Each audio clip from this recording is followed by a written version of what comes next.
Italy's new right-wing government has formally closed its ports to rescue ships run by humanitarian groups. That's as 3 ships with more than 1,000 migrants on board remain stuck in limbo off the coast of Sicily. Crews are reporting worsening conditions on board, including the spread of sickness. Italy's interior minister says ships would be inspected at sea before any further steps are taken. The Balkan route taken by refugees into the EU has not been in the spotlight for some time, but it's still busy and getting busier.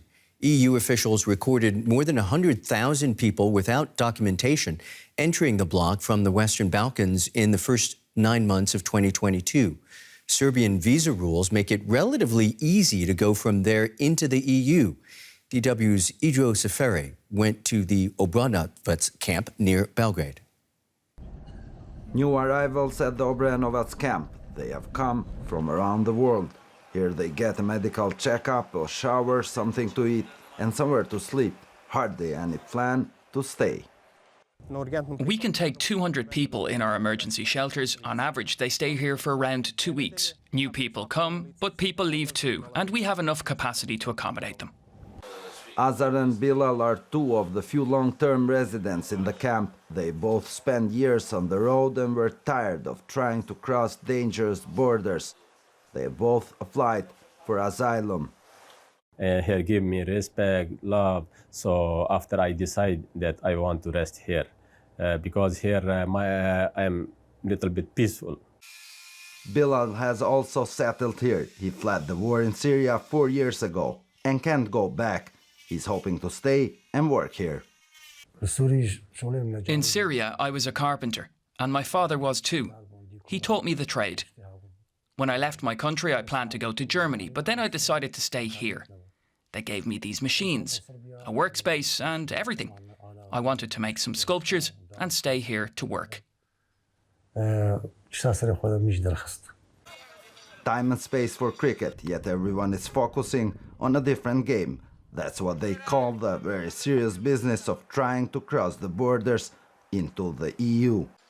This is where it starts. This park near Belgrade's main bus station is where people prepare to travel to towns near the borders with Croatia, Hungary and Romania, EU countries. There they'll pay smugglers thousands of dollars to get across the frontier. Nikola Kovacevic is a Belgrade lawyer and refugee activist. What kind of problems did you have with Bulgarian police? Bordermen beating our people. With what? With the police?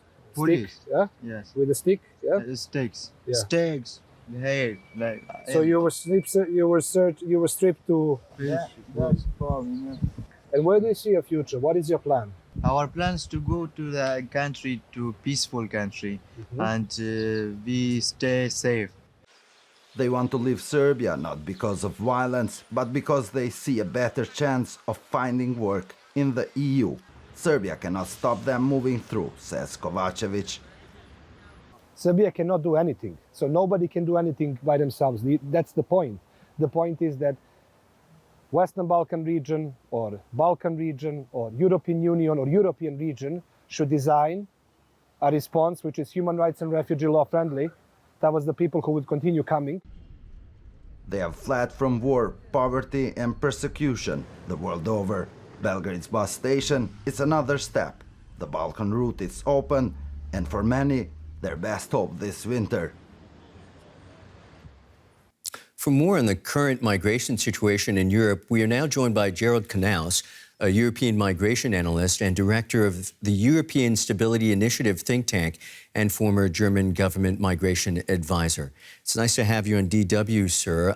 Is the Balkan route really refugees' best entry into Europe right now?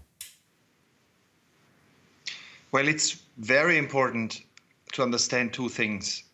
The expression Balkan route was a fantastic public relations success of Viktor Orban and the former Austrian Chancellor Sebastian Kurz in 2016.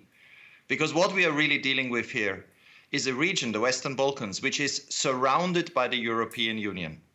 It is true that a few people, Tunisians, Indians, Burundi citizens, can come to Serbia visa-free. And Serbia has said that it will change this and align its visa rules with the EU.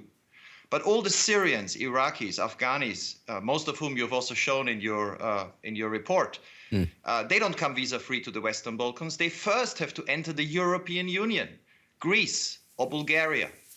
And then from those countries, they leave the European Union to re-enter it somewhere in the north. And the basic fact is that this year, the number of people who crossed from Turkey, and that means from the whole Middle East, into the European Union irregularly, is extremely low.